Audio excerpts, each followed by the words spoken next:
That's how it goes. Radio.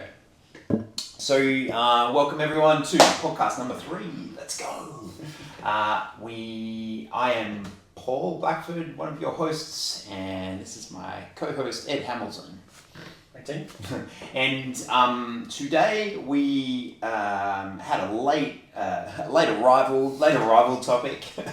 No, we're always banging around topics that we're going to discuss, but today I really wanted to talk about client relationships, and it's actually a much bigger topic than I thought, just based on what Ed and I was throwing around. But there's one particular client that I would like to focus on for the discussion, which is one of Ed's clients, and she's been with Ed for a little while. I'm just going to give you a little bit of an intro from my perspective. Mags is an Olympic lifting competitor, so she's really training in that space for Olympic lifting and competition. She came into Ed's coaching life at a time where that was probably a more prominent focus for him in regards to the style of coaching that he was doing and focus. And I've definitely seen his focus change over the years based on exposure to different things and tools and his own journey as well. So he's going to talk a little bit more about that. But Mags has been with him this whole time, and her journey has actually been pretty fixed in regards to her goals and like, how long are we talking, Ed? How long has she actually been with you? I've been working with Mags probably 4 years. Yeah, coming up over 4 years. Client relationship, client retention. Mags came to me after I'd say a year or so of like just chronic neck and shoulder pain. So at the time she was doing some sort of... I forgot about that. Actually, it's still coming back to me now. So she was training and doing some strength work at the time, but just constantly having regressions with this. She'd seen as many sort of physios as she could. She had some benefit working with Ross Field out of Fieldwork Health. Great physio, which was good. But just was struggling to see any sort of like long-term progression. So I think a lot of like neural neck issues, to the point where, even I was talking to Naomi, Mags' good friend, the other day in class, and she was saying and told me a story where it was like they were on holiday. I think it was in like the Maldives, and Mags just like couldn't. It was like they were sitting on a boat. She's like so upset that she couldn't do any of the stuff that they were going to do, like going swimming, or she was just in constant sort of pain with that shoulder. Our story and our journey's been a long one. It's been a fun one. It's been one of lots of learning, as you were kind of saying, and changes in spaces for myself and for her. And we've grown, I guess, a lot together in that 4 years. And it's kind of off the back of what we spoke in the last podcast, that it's really cool to have clients that you retain or just build a relationship with over an extended period of time, because you get to see that growth in both of you. And I think a big part of that, as to what we've been speaking about in regards to continued education, niching down, finding your space, is that ability for you to continually solve that problem for that client. As we said, getting Mags from point A to point B was not the same thing that she needed to get from point B to C, and so on, even to the points where she is now, with looking at competing not just in like a local amateur setting, but actually trying to step on stage at sort of like a state level with her Olympic lifting. It's a constant reiteration of, okay, what's going to get you to the next thing? Builds off the foundations of the stuff that we've kind of learned and built on and expanded my knowledge on, and over my time of being a coach and working with her. It's been one hell of a journey, and I think what I see a lot of when Mags comes back into the gym to train in face-to-face with you, because you do a lot of her training online, because she lives not near us. But a lot of what I see in the interaction between you two is a connection to where we finished off last week, last podcast which is trust. Yeah. Like, there's just so much trust that she has for you, your advice, and the purpose. And I know I've seen like the iteration of how that's built over the many years that that she's trained with you. Through all the things, the attending her competitions and the results really that she's gotten, because like maybe just give a bit of perspective in regards to, she's gone from neck pain to, I'm pretty sure I saw a 105 front squat the other day. Like, it's like where she is now, and I think I said to her at the end of last year, we almost did like this impromptu call. She sent me a video of her.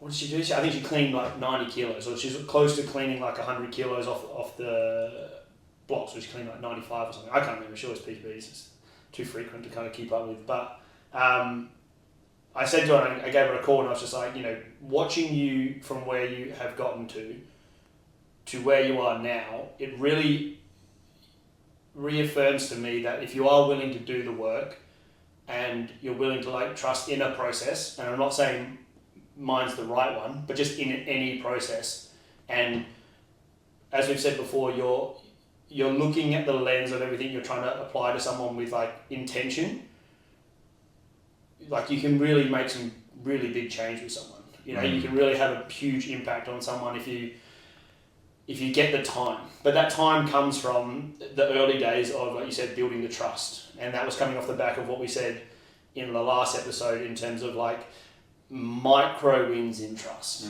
Like coming back to being like, okay, cool, when you do this exercise, you're going to feel this, and this is what we're going to be looking for, and then this is going to happen. And it's like boom, boom, boom, boom. And then they're like, okay, cool. What am I going to feel on this exercise? Well, on this one, you're going to do like this, and this, and this, and this is going to happen.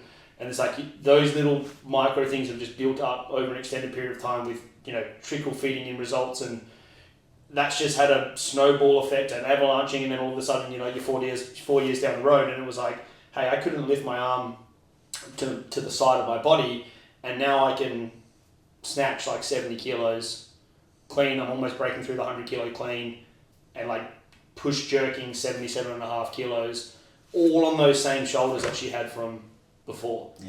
And body, not just shoulders, but body that she had from before. And in terms of I was just about to say like that just makes me think of that quote from Carter Douglas about like performance is health. If your body can perform, then it is healthy. And if we think about injury being the other side of that dial, like the dysfunction, and I know there's sort of some ideas out there around like exercise being dangerous, or certain exercises being dangerous, but like think about the function of her as a lifter, and how this is a tangent, but it's literally taking her away from disease, or away from dis-ease, and dysfunction, and that's the path she's chosen, and absolutely killing it under really solid foundational guidance, and maybe can you talk a little bit about the processes that align with what you do today, or your focuses today with other clients that aren't Olympic lifting clients, can you speak a bit to that? I mean, like kind of off the back of what we said last podcast around niching down, and then building systems around those niches so that you're not trying to, or understanding systems around those niches, so you're not trying to recreate the wheel with every person. And I think particularly from the last bit of continual education stuff I've done with Prescript is coming back to understanding like biomechanics of resistance training, like being in that space and understanding like there's a way that this thing should operate, there's a way that this joint should, and coming back to those fundamental things always as to like, okay, it doesn't matter if I have a client who has a messed up knee and they just want to walk pain-free, or Mags who wants to squat 100 and plus kilos, that knee needs to work the same way, right? And then the scale is just coming down to the goal regarding like the quote that they kind of cue in the Prescript course is like, performance is the proxy by which we make decisions. So like in terms of scope as a trainer, I can only really go by understanding how something operates and then a client's ability to perform in a given task on that thing that I'm looking at. And then I can just kind of like continually, progressively overstimulate them to gain adaptation. So like Mags has just done that over an extended period of time. And like as I've gotten more knowledgeable around those things, it's something we always talk about that's a huge part still of her training. So like, we actually had this conversation the other day. It was like, a lot of the time someone might get into a sport like Olympic weightlifting, not coming off the background of an injury. That injury might occur in the sport. So the lens that we look at her programming through is like, number one, she's always healthy. And we have the conversation between like competing and health, or, you know, fitness and health. It's like the health like you spoke about is like the lack of disease or dysfunction, right? Fitness, and it's like the quote that I heard the other day, it's full of quotes on this one, but it's like, show me someone that's never been injured, I'll show you someone that's never won a gold medal. And it's understanding that if you are going to go into the sport of whatever you want to do, there's probably going to be a higher risk that you're going to have to push yourself past the point of being healthy. But I've always said to Mags, it always depends on what you want to do. So if you don't want to compete, you just love lifting, then our number one priority is that you're always healthy all the time. And we said, and we actually had that again, we had that conversation today because I had a session where it was like, I said it's from another thing that Carter taught me. It was like, all things work. So any strength thing that you want to do, you know, like, should I give my clients wave sets? Should I give them straight sets? Should I give them clusters? Should I give them 10s? Should I give them 5 by 5? Should I do German volume? Should I do like all these things that you can think of? And it's like, everything works. So if you're like in the gym more than you're not in the gym because you've got a healthy body, and then you just expand that over time, like touching wood, like Mags has not probably missed a session due to injury for 4 years. Yeah, cool. Touch wood. Right? Like, hey, I'm touching wood. It's like, let's go. That's the thing that we've been able to get results on, is the fact that she's just in the gym all the time. Like, and not in like an obsessed way, like she's in the gym to do her programming and that's it. Yeah. And we always just keep talking about like, what is your goal? Always aligning where you are. Like, and I've had her at times when she's like come off the back of PBing, she went away to Japan for like a bit and then came back and we just like completely rebuilt. But she has so much trust in what we're going to do. Trust again. That I'll get her to the point where she's like, I need to lift the barbell. I'm like, just wait. Just like trust in what we're going to do here. And it's that constant reiteration like you were talking about of like, okay, see how we've gotten results from following this process this way, and just being a little bit more patient and having the trust in the process that we're going to get there. You look at what she's able to do now, it's just like, because she's willing to follow that, because she's willing to trust in what we've built in that 4 years, and not like what I've done. I haven't done anything. I just guide her. We just communicate a lot and we just chat about all those things. She's the one that has to go to the gym every day it's and a like team effort, bro. Do the work, right? But that's the biggest thing, and it's the same thing when we talk about like client retention. You know, coming back to that, client relationships, client retention, like holding on to clients. Like, I have a business model where I literally onboard someone saying like, I don't want to work with you in X amount of time. Like, if you're still dependent on me as your trainer, then I haven't done my job in terms of serving you, because I feel for me in this service of like, someone comes in because they're in pain or they're wanting to, in that space, it's like, if you're still in pain, like this much time down the road, depending on what we're finding from initial sort of evaluations and also like pre-existing history of the injury or how severe it was, I'm going to give you my professional opinion from being in that space of how long I think it's going to take, but I'm not going to guarantee anything. But then I'm also going to be like very open and being like, we're going to work on this, and I'm going to work to give you a skill set to learn how to take care of yourself. And then we kind of go from there. And then, like I say, and I always say to people, like, and then what happens is I'll have some people that genuinely just enjoy training this way, and then we work together for however long they want to work with. And then that's the client relationship, client retention and trust. But yeah, I feel like it's maybe a little bit different in my space because I'm not, it's not turnover, but like the goal is for you to feel like you could do it. Like, that to me is being a successful coach. As we came off the back of last episode of like, did I solve the problem? Am I helping you solve the problem? Am I guiding you to solve your own problem? And that actually leads into some of my most valuable clients actually being forever clients. And they are because the problem that they're looking to solve is keep teaching me more about myself and my body. And that is a never-ending journey. Because we're always learning about ourselves and our bodies. Always. And then they are as well. But it's like, that's a little bit sort of high-level airy-fairy. But it literally is. The longest serving clients I've had have literally been with me since day one. So, you know, maybe they started 6 months after I started PT. Yeah.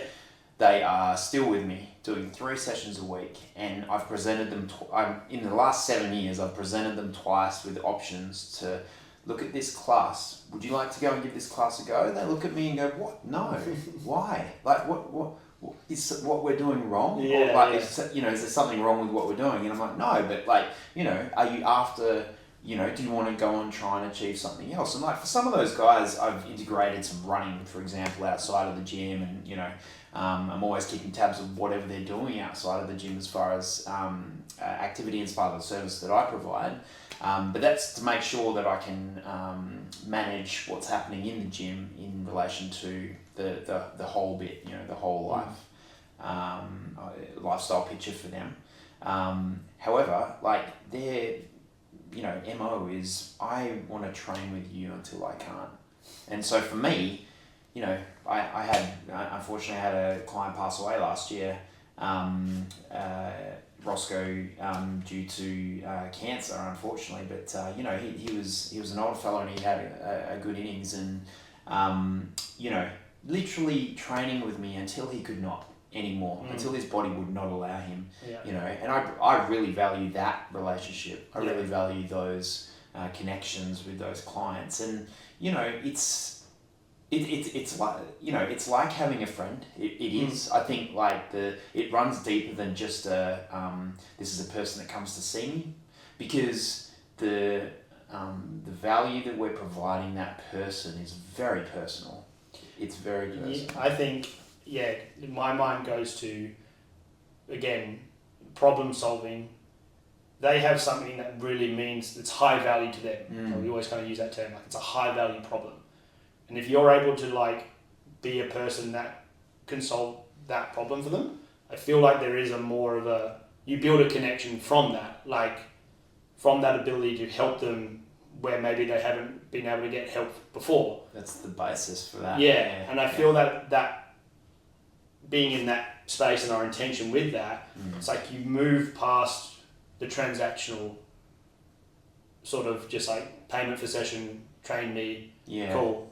I'm away for X period of time, or I'll see you in whatever. Yeah. Like, there's more buy-in. There's more investment into like, what are we trying to do here? What are we? And again, it's like the kind of write up that I'll say for Odyssey. Odyssey is a journey. You know, it's like we're going to do this together, and it's something that I onboard and I make very clear to clients at the start. Like, I know how much of an investment this is. One, because I've done it myself. Like, I know how much time this is going to take from my own history, and I know how long it takes previous clients that I've had to do this. But kind of coming full circle, it's clients like a Maggie that I go, if you are willing to do this, I have confidence that we can take you from where you are to where you want to be. Right? And I'm not saying it's like taken 4 years. I'm saying we got to a point where we could start to build on that, and then it's like, not linear, it just kind of like keeps evolving from there, and you can kind of snowball it, you know what I mean? And then progression can sort of start, and that's come back to like restoring that function. But yeah, I think setting those expectations for whatever it is that they're kind of coming into seeing for you becomes really important to set that. Like, okay, cool, like, I know this isn't going to be easy, I know this is going to be hard, I know it's going to take a lot of commitment on both parties, but I'm always like 100% in. So for my guys, I'm like, if you can match that, then we're going to be good.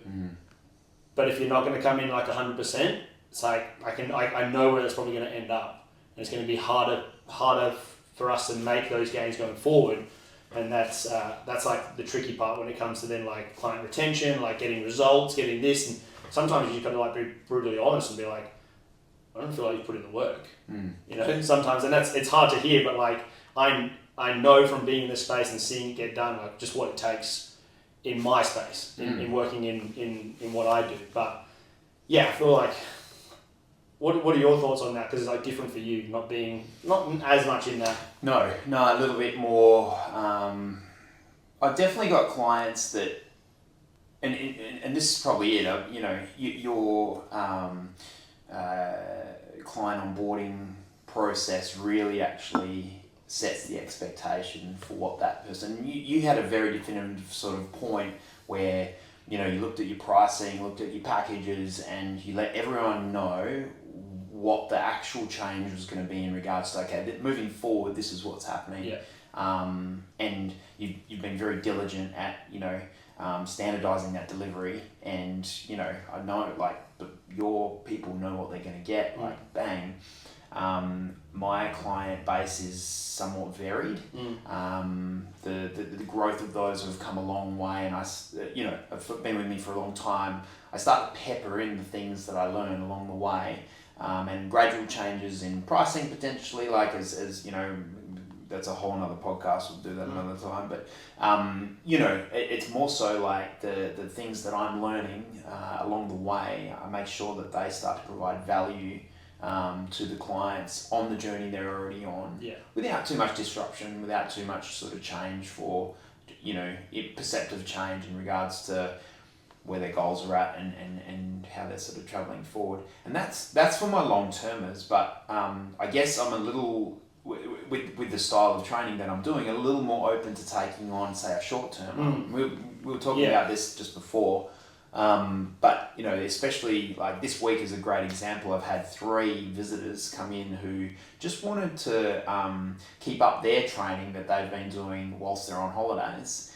And I was thinking about the question, how do you provide value then to, if we're talking about building trust over time and, you know, having time to build, you know, show them that there's value in what's happening. Well, to me, I sort of perceive the time that I have them as, can I give this person at least one piece of information or one tool that they can take with them to improve anything else they do away from me and away from, like, can I improve their life somehow in that small space of time that I have them? Yeah, I think that also comes back to like what we kind of spoke about last week in terms of like, what does coaching mean to you? And it's like, I'm an educator.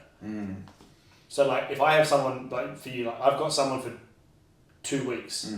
It's like, they've just got to learn something. Yeah. Because I'm not going to make change to fitness levels, body composition, all the other parts that you're going to talk about when it's like, I just want to train to like keep up. Yeah. Right. And like your point of difference can be like, and I know that you've had clients like say that, it's like, well, that wasn't what I was expecting that was going to be like. Yeah. And it's like, well, I've got so much more out of that exactly what you just said, that I can take away and continue to implement. Yeah. Right. And I think that's where that skill of being an educator, being able to like deliver something in that space is so beneficial, because it's long term. It's like a long term solution to their fitness and health, or just a problem that they may have had, or understanding how this whole thing actually like operates and works in terms of like themselves. And this comes back to education, right?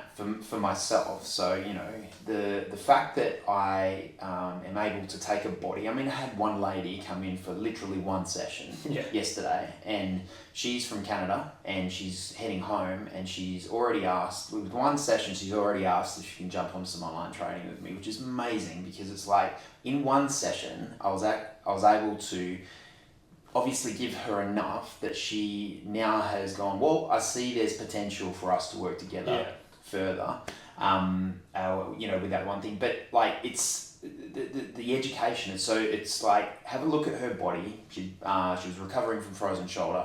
So have a look at that shoulder and understand what it needs today, just today, to have some potential positive impact on her day.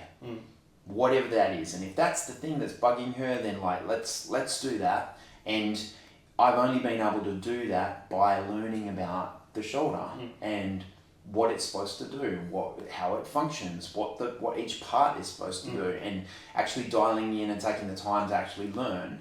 And you know, she can go and she can flog herself. She's a Pilates instructor. She can go do a whole bunch of training herself on her own body. She can count reps. She can get sweaty. That's not what I wanted to give her, because she can go and get that anywhere. What she couldn't do was the questions that she was asking me. This is feeling like this today. I don't know how to make it feel better, and I'm going to use my toolkit to do that. Yeah. And now she's got a bunch of stuff that she's like, this is on, this is gold. Do you have a spot next Saturday? So your the application of your knowledge is actually feeding into their results, which then feeds into their trust in you. And then retention. Even if they're not coming back. Yeah. Because they will talk. Yeah. And the world is a small place, you know? So your next client is potentially coming from, Mrs. Canadian, you're heading to Dunsborough? Oh, there's this guy. Yeah. You've got to go and hit him up for some training. Yeah. Yep, go and see him. Yeah. So, yeah, I've been lucky enough, and I've put in the work to cover those 3 clients with enough information that, I trust that they will have a better experience training with anyone. Yeah. Because they understand more about their own bodies. Yeah. And then they're already thinking about, how can we make this work if I'm not here? Queensland, this French guy, Gerard, you know, how can it work? Yeah. There's opportunity to impact people's lives, even in that short term, even in that one session. Even if there's not enough time to build that long-term connection, that long-term contract, connection contract. You can have them. You're getting your clients the same. Like the relationships I was talking about in regards to Mags is like the steeper, because there's so much of that journey. There's so many stories that feel that all along the way. Yeah. But, you know, on that very flip side, a one-session client you can also have, within that time frame of 45 minutes, half an hour, an hour, you can have that impact as well. I think that comes back again to, like, in that session that you have, no matter what, if it's long-term or short-term, it's like, did you solve the problem? Problem solving. I always come back to this, bro. It's like, that's what we do. It's actually what we do. It's like, okay, figure out the problem, understand how that part of that person works. Right. And this is like, you know, we definitely talk about biomechanics a lot. Like, you and I are right in that space, you know, 100%. But there's other spaces for us coaches, you know, that fit that as well. Yeah. You know, that person coming in and having, a crisis of some sort in their life, you know, that they potentially just need to feel capable. You know, they may just need that feeling. And so, wow, what a platform. There's so many ways that you as a coach can make someone feel capable. And that, again, it just comes down to, like, all the things we've spoken about before, but, like, niching down so you can service that client in what that field is. So if it's, like, a nutrition thing comes in, and maybe someone has, you know, a high-level problem regarding a eating disorder. And it's like, if you can work, and that may not be as quick, but if you can start to work on building some trust from getting results in that field that you're niching down, like even like as part of your coaching service, it's like, you're probably going to have a better time retaining that client. And that comes again from like niche down, learn about that field in particular, become really proficient and a master in that field. And then it's like, great, I'm going to probably retain more people because I'm going to be able to solve more problems. Versus kind of like we said before, like generalist, you're going to go and just go after more lifestyle. So it might not be that high value problem, but someone might just want a bit of exercise, bit of nutrition, bit of, I don't know, sleep improvement, all these other things, and you can solve all those problems. But it's like, what I've found is when people like have that urgency, have that high value, like I need to get, like I said with my guys, like at somewhat lost a bit of hope. It's like, okay, if you can be that solution to that problem, it's like you just are providing a lot of value. And I think yeah, that's the other thing that learning from the course we've just done. It's like the quicker you can solve that problem, your value increases as a coach, right? So like one session, so my shoulder hasn't felt that good in forever. It's like, okay, cool. Like I'm gonna do your online stuff.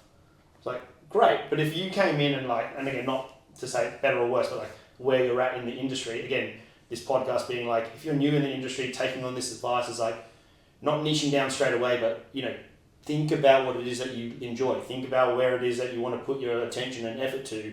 And from my own experiences, you know, I would say like really hone in on that. So as we said last week, you can provide solutions to those problems. But it's expert like, then, yeah. Well, it's like yeah, and like those are just it's such an important skill to have. And I think again coming back to like the mags, it's like it's not like more things haven't shown up. They're just not in the space of like her shoulder not working. It's like, all right, Mags, you need to keep working on your leg strength.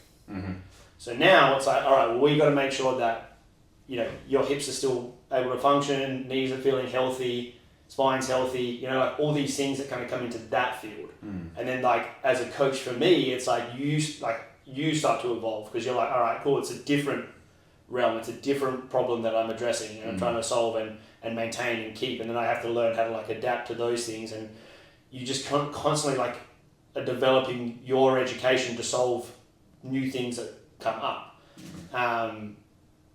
But yeah, I think client relationships, in summary, is about trust.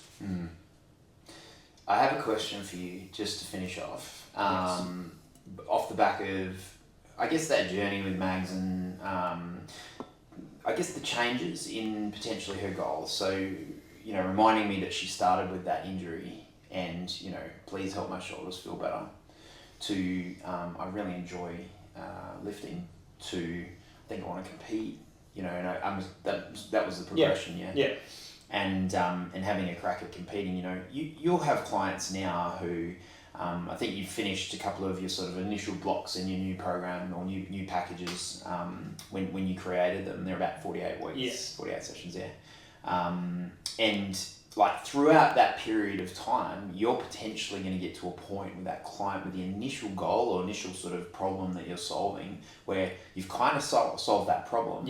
How do you what happens then? So for those clients, are you talking to them about you know, progressing health and fitness wise beyond those things? I think it's like then it comes down to the onboarding process being so important to have like the concepts and intentions that you're going to be delivering within your sessions. So like one of the main things we speak about straight away was a concept from the active life courses that we did, which was like the whole load versus capacity. Understanding that there's two parts to get into that equation. It's like decreasing loads on the system, increasing capacity, decreasing applied forces, increasing tissue tolerances, right? Like, or even older model from when I did my cert level 1 in CrossFit, and they talk about like the sick, well, fit model is something that I still bring into relevance with my clients, because typically what you're going to find, and again, this just being in my space, is like someone is injured, pain, they go and see their person, chiro, GP, cortisone injector, whatever that is going to be, right? And it's like, okay, now I feel better. Now I'm going to go live my life that I want to do. Now I feel shitty again. You're my guy. I'm just going to go back and forth. And they basically just live on that side of the bell curve. So if you imagine like bell curve, sick on one side, well in the middle, fit on the other. The thing I talk to my guys about is like what takes you from well to fit is going to be a long-term strength and conditioning program. Applied in with just like everything that you're deficient in are starting to work on that. And like the load versus capacity conversation is like when you're talking to me about you dialed in on a client session, you know, quicker than what it is. Like, great, now we have all this time to build capacity so that you're able to buffer off. And I guess I think a lot recently about the evolution of Odyssey and the service now that I'm providing. It's like being able to solve problems quicker in regards to like the rehab space. Like, oh, I got this shoulder thing going on. Like when I lift my arm up to the side, like when I get to here, it really hurts. Like, okay, cool. Let's just move your rib cage. Let's move your scaps. Let's probably work on like creating a little bit more external rotation of that shoulder. And then can you retest that? Like in one session like you, and it's like, that feels better. It's like, cool, all right, we're going to spend less time here because now what we need to do is like start implementing those into more loadable exercises so that we can actually start to make some long-term change here. So what I'm finding from, again, continual education in a specific field is like I can solve problems faster, and then I can actually get to being more confident in loading my clients that are coming to me with issues where they're like, my knee is really sore, I'm weak, I haven't done this, and like straight away they're getting back to feeling stronger, fitter, more confident in themselves, and like all those things that come with being stronger, being more confident, feeling like they've got more confidence back in their body. That's a big part of it as well, because it's like, particularly in my space where it is, and like if you've ever been and had a chronic injury, like you do, it's as much an emotional roller coaster as it is a physical one. And you just start to lose so much confidence in your ability to do things. You're constantly unsure if you're causing more damage or you're doing the right thing, and then you what typically ends up happening is you start resting too much, and we talk about that in the whole low versus capacity thing. You start stripping away your ability to do things, or what we call like the natural aging process. Like people just like, you put that load versus capacity graph out over like 10 years, 15 years, 30 years, and I'll write that up with my guys. I'm like, what does your life look like in 30 years? Because and I'll say that to them, like, I want to be when I give them that framework, it's like, I want to be a very short-term participant in your life. Meaning, does 1 year sound like a lot of work to you now? They're like, no. It's like, cool, because that's what we're going to probably do. And like, again, removing these stereotypical things of 6 weeks, 3 weeks. Can you make me fitter in X, Y, Z? And like setting expectations very early on with your clients so that there is no misinformation, so that you can build trust. Because if you say to someone like, oh yeah, well, like we'll do this and this, and then like nothing happens, nothing that they came to wanted to happen because you didn't really have a game plan to start with. It's like, now you're just taking people's money. And it's like, don't do that. Because that's just going to nip you in the butt, right? And like, on both ends of this for like client retention, from the side of trust, it's also from the coaching side of point, and again we spoke about this, but like genuinely giving up. You got to care. You have to care. You have to care for your clients. I love how you just muffled that word to mean that we can put it on Spotify and not have to tick the box that says and kids can listen to, young trainers can listen to this thing. Thank you, Uncle Ed. Yeah, no worries, you're welcome. But that's a huge thing, right? Like, that's the whole ball game. Like, how can you build trust with your clients yes, at the end of the day, you are still running a business, but like, for me, I would say to my guys, like, once we get that buy-in and once we're in, it's like, I just want to keep working with you because like, you're killing it.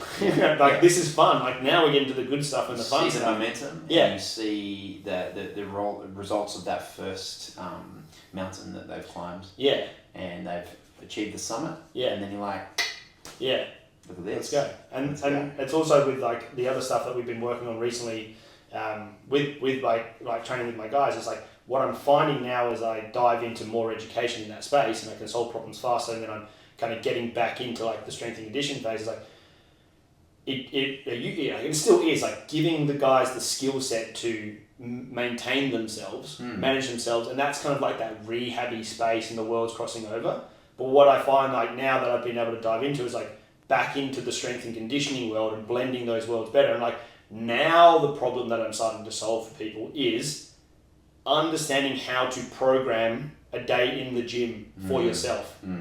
So that, again, when you come out of this space, it's like, if you go to the gym, you're not only equipped with like outside of the gym stuff or like day-to-day maintenance of the body, but you're also equipped with the skill set of understanding like programming, exercise selection, exercise ordering, reps and sets, like how you're going to maximize that session by depending on what exercise you choose and when to do it, how to prime certain things with this exercise. Like, that way, again, we're giving the toolkit to the person of like, I want now you to be able to go into that space and feel very comfortable to go to the gym. Because, again, the gym space is where this magic is going to happen, and you're going to get from that sick, well, fit, you're going to get there.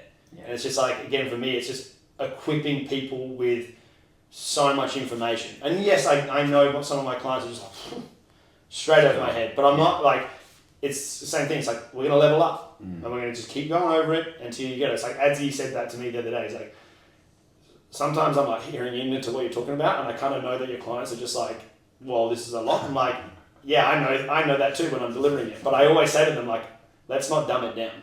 Let's try to like level it up, and we'll just kind of keep reiterating it until we kind of get there and we kind of go with it, because that way you're going to learn. That way you're just going to like retain it, and it is repetitive and is that, but it works, right? It works. And again, I'm going to summarize it all up. It's like I always come back to Mags in that example of like, if you're willing to trust the process and you're willing to also go through those highs and those lows, where it's like sometimes we don't have all the answers. But if there's enough trust in there from like almost like the whole emotional bank account, right? Like if you've put enough deposits in with that person and you've built up an account where like you have a withdrawal.